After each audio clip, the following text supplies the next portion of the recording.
Hi hello welcome back to our channel. ఈరోజు video ఏంటంటే ఏపీలోని కౌశలం వర్క్స్ ఫ్రమ్ హోమ్ కోసం అయితే ఒక పెద్ద అప్డేట్ అయితే వచ్చిందన్నమాట. ఎందుకనంటే ఎగ్జామ్స్ అయితే ఈ డిసెంబర్ 1 నుంచి స్టార్ట్ అవుతున్నాయి.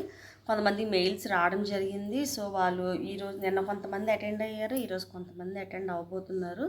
సో ఏంటంటే రోజుకి ఒక 3 షిఫ్ట్స్ వైజ్గా 2 o'clockకి 3 o'clockకి అలా ఒక్కొక్కరికి ఒక్కొక్కలాగా ఎగ్జామ్స్ అయితే కండక్ట్ అవుతున్నాయి. సో నేను కూడా అప్లై చేశాను.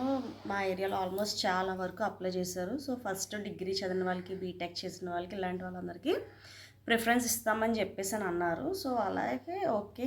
అండ్ వాళ్ళకి సర్టిఫికేట్స్ డౌన్లోడ్ చేసుకోవడము, మెయిల్స్కి ఓటీపీస్ రావడం, ఇదంతా జరిగింది ప్రాసెస్.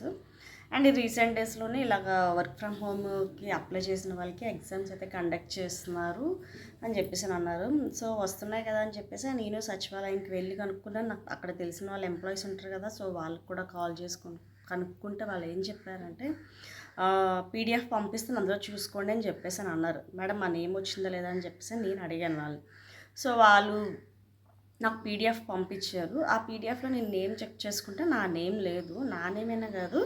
సో 10 నెంబర్స్ 10-12 నెంబర్స్ అంతకు మించి లేవు అసలు నేమ్స్. కావాలంటే నా దగ్గర పీడిఎఫ్ ఉంది, బట్ ఆ నేమ్స్ పెట్టకూడదు కాబట్టి నేను పెట్టలేదు. అంటే థౌజండ్స్లోనే అప్లై చేసుకుంటాము. కనీసం ఒక 200కో 300కో వచ్చాయనుకో, ఫోన్లే మనకి రాలేదు అని చెప్పేసి అనుకోవడానికి. అయితే నేను వాళ్ళు వెంటనే ఫోన్ చేసి అడిగాను, ఏంటి మేడం ఇంతమంది అప్లై చేస్తారు కదా, 10 కూడా 15 మెంబర్స్ ఎంతమంది ఉన్నారు, అంతమించి ఎక్స్ట్రా లేరంటే, ఏమో తెలియదు మేడం, మాకు ఈ నేమ్సే వచ్చినాయి. సో వీళ్ళకి వచ్చిన వాళ్ళందరికీ కాల్ చేసి ఇన్ఫామ్ చేయమన్నారు. సో వాళ్ళకి ఎగ్జామ్ కోసం అని చెప్పేసి.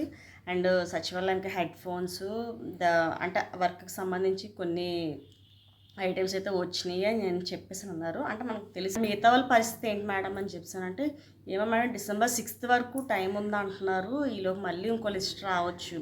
అయితే ఇప్పుడు తీసిన 10-20 మెంబర్స్ అలా ఉన్నారు కదా, వీళ్ళు అసలు దేని పర్పస్ ఎలా తీశారు అంటే 2020లో పాస్ అయిన వాళ్ళకి మాత్రమే ఓన్లీ ఇప్పుడు రిక్రూట్ చేసుకున్నారు. సో అని చెప్పేసి అని అన్నమాట. బట్ 2020 పాస్ అయితే మొత్తం అందరికీ, డిగ్రీ కంప్లీట్ చేసిన వాళ్ళకి, డిప్లొమా చేసిన అందరికీ ఇస్తామని చెప్పారు కదా, ఇదేంటి ఇలా చేశారంటే, ఇంకా లేదు ఓన్లీ ఫస్ట్ 2025లోని తీసిన వాళ్ళకి మాత్రమే అన్న.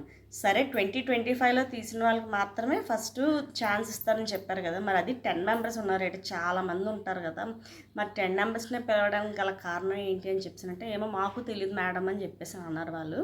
సో చూడాలి మరి మాకు వస్తాయా అసలు అంటే, ఏమో మాకు తెలియదు అని చెప్పేసి సింపుల్గా చెప్తున్నారు. సో బికాజ్ వాళ్ళకి తెలియదులేండి, వాళ్ళ వర్క్స్ వాళ్ళకు ఉంటాయి. సో నేమ్స్ వస్తే వాళ్ళు కండక్ట్ చేస్తారు. సో చూద్దాం, ఇంకా 6th వరకు టైం ఉంది మేడం, చెప్పలేము. ఇంకా ఎవరైనా అప్లై చేసుకోకపోతే ఇంకా అప్లై చేసుకోవడానికి కూడా టైం ఇచ్చారు కదా, ఇంకా దానికోసం పూర్తిగా ఇన్ఫర్మేషన్ అయితే లేదు. సో ఏదైనా వస్తే మటుకు చెప్తాము అని చెప్పాలి. అండ్ మీలో ఎవరైనా వర్క్ ఫ్రమ్ హోమ్కి అప్లై చేస్తే మీకు ఎలాంటి సిచ్యువేషన్ వచ్చింది అనేది కామెంట్ చేయండి. సో మీ సైడ్ ఎంతమందికి, అంటే మాకైతే మా సచివాలయం పరిధికి ఓన్లీ 10 నెంబర్స్, 10 కాదు 15 నెంబర్స్ నేమ్స్ వచ్చినాయి. కావాలంటే నేను జస్ట్ పక్కన చూపిస్తాను, స్క్రీన్లో చూడండి, నేమ్స్ కాదు జస్ట్ బ్లర్గా చూపిస్తాను, మీరు ఒకసారి చెక్ చేయండి. సో అదన్నమాట, ఇది నా ఎక్స్పీరియన్స్. అంటే అప్లై చేసిన వాళ్ళందరికీ రావాలని అయితే ఏపీ గవర్నమెంట్ అయితే నేనైతే కోరుకుంటున్నాను. అంతే, ఇంకేమీ ఆపర్చునిటీ కలిగిస్తుంది అంటే చాలా హ్యాపీగా ఫీల్ అయ్యారు అందరూ. సో ఏదో విధంగా గవర్నమెంట్ అలాంటి ఆపర్చునిటీ కలిగించాలి. సో కొంతమందికే కాదు, అప్లై చేసిన వాళ్ళందరికీ స్కిల్స్ ప్రకారంగా వాళ్ళకి తగ్గది ఏదో ఒకటి ఇవ్వాలని నేనైతే గవర్నమెంట్కి కోరుకుంటున్నాను. అండ్ మీ ఎక్స్పీరియన్స్ ఏంటనేది కామెంట్ చేయండి. ఈ వీడియో కొంతమందికి షేర్ చేయండి. సో వాళ్ళ ఎక్స్పీరియన్సెస్ కూడా మన కామెంట్స్లో తెలియజేస్తారు. Thanks for watching.